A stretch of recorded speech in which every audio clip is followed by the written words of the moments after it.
Assalamualaikum warahmatullahi wabarakatuh. Apa kabar siswa-siswa, siswa-siswi, sahabat-sahabat, teman-teman, anak-anakku kelas 9 yang hebat-hebat. Mudah-mudahan senantiasa sehat selalu ya. Jika ada yang sakit, semoga Allah Subhanahu wa taala memberikan kesehatan, kesembuhan. Pada hari ini, hari Kamis 25 November 2021, bertepatan dengan Hari Guru Nasional. Kalian yang biasanya belajar tatap muka ya terbatas, hari ini kalian belajar di rumah secara daring, secara online melalui pembelajaran jarak jauh. Untuk hari ini pelajaran IPA ada sedikit ya sub materi yang belum Bapak sampaikan ya, yang kemungkinan ini akan keluar di ujian atau penilaian akhir semester nanti, yaitu mengenai rangkaian seri, rangkaian paralel, juga hukum Kirchhoff. Selamat mengikuti ya. Perhatikan gambar berikut. Ini ada sebuah gambar ya, ada batu baterai ya. Kemudian ada kabelnya gitu ya. Kemudian ada lampunya, ada saklarnya gitu ya. Nah, ini lampunya ya. Terlihat di sini lampunya belum menyala ya, karena memang saklarnya belum belum di on kan ya. Jadi rangkaian ini sifatnya masih terbuka begitu ya. Meskipun sudah ada baterainya, tapi rangkaian terbuka, maka dia belum nyala. Nah, ketika dinyalakan ya, saklarnya dihubungkan, maka terjadilah aliran arus ya. Tentunya dari kutub positif ke kutub negatif ya. Di arus dari kutub positif ke kutub negatif jadi arus. Ketika arus mengalir, maka bawah lampunya akan menyala ya. Jadi syaratnya ada dua ya, sudah kita bahas pada pertemuan sebelumnya. Pertama harus ada sumber arus listriknya, yang kedua harus ada tertutup rangkaiannya ya, tidak terbuka. Berikutnya jenis-jenis rangkaian listrik ya, ada dua ya, rangkaian seri ya. Jadi terlihat di sini lampunya atau hambatannya tersusun secara seri ya, gambarnya seperti itu. Sedangkan ini adalah gambar secara paralel ya. Mana yang lebih terang ya antara seri dengan paralel ya? Nah, tentunya yang paralel yang lebih terang gitu ya, dibandingkan dengan yang seri ya. Ya kalau seri ini kalau satu lampunya mati begitu ya, maka lampu yang kedua juga mati.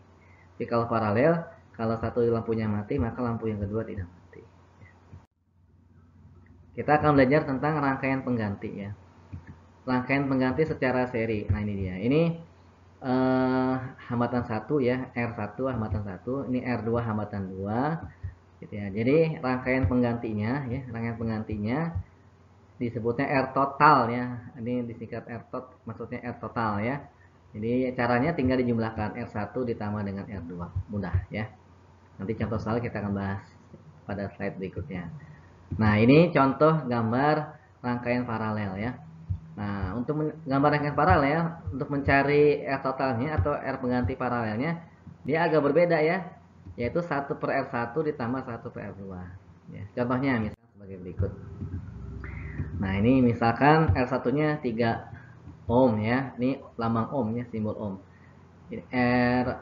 R2-nya 4 ohm ya. Ini simbol ohm ya. Nah, ini simbol ohm.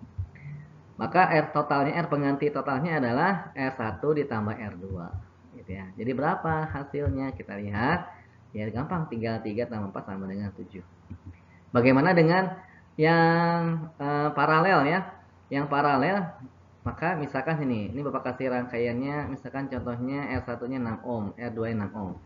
Kalau nilai hambatannya sama ya, ini disebutnya rangkaian identik. Identik itu artinya nilai hambatannya sama. Ya. Bisa jadi nanti dalam soal-soal ada R3-nya, ada R4-nya gitu ya. Ini cuma dicontohkan misalkan hanya 2 hambatan saja. Berapa nilai hambatan totalnya? Ini rumusnya ya. Ini rumusnya. Tinggal masukkan angkanya ya, 6 6. 1 per 6 tambah 1 per 6. Kalau penjumlahan pecahan maka harus sama dulu penyebutnya. Nah, pada soal ini sudah sama penyebutnya. Jadi mudah ya. Nah, kalau sudah sama penyebutnya maka dijumlahkan pembilangnya saja. Jadi jangan penyebutnya juga dijumlahkan, pembilangnya saja ya. Jadi 1 tambah 1 2 ya. Jadi R1 per R totalnya sama dengan 2 per 6, sehingga R totalnya tinggal dibalik 6 bagi 2 sama dengan 3 ohm. Ya, berikutnya adalah hukum Kirchhoff ya. Hukum Kirchhoff adalah suatu hukum yang membahas tentang arus listrik ya. Yang bunyinya seperti ini.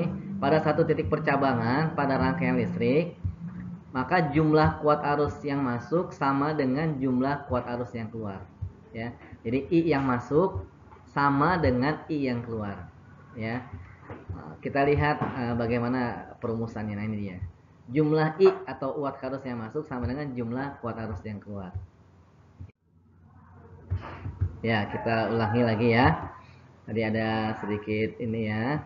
Bagaimana eh, contoh soalnya ya. Nah, ini tadi ya.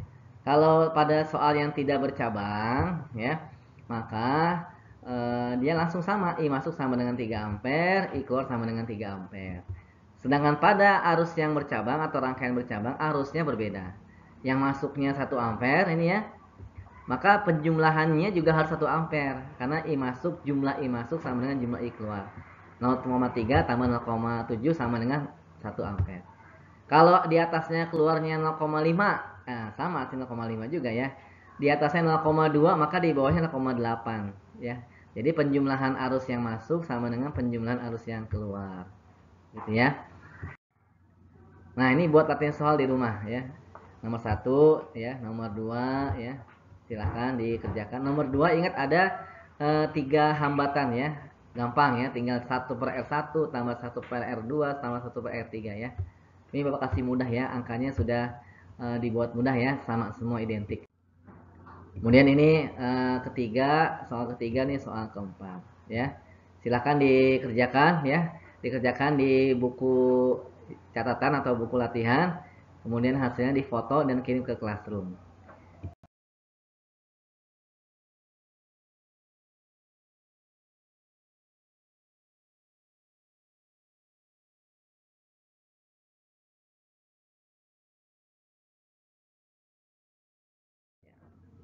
Terima kasih atas perhatiannya.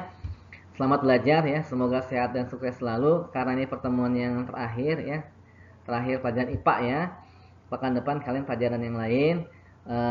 Bapak mengucapkan selamat belajar ya, juga mohon maaf ya jika selama pembelajaran 1 semester ada yang kurang berkenan ya, ada yang merasa tersinggung dan sebagainya, mohon dibuka pintu maaf. Yang jelas Bapak tidak ada maksud sedikit pun ya untuk menyinggung perasaan kalian, melukai perasaan kalian ya. Jadi semata-mata untuk demi kebaikan kalian bersama ya, untuk kedepannya. Sekali lagi selamat belajar nak ya. Eh, Terus belajar, kerja keras, semoga diberikan kemudahan oleh Allah Subhanahu wa taala. Sekian dari Bapak. Assalamualaikum warahmatullahi wabarakatuh.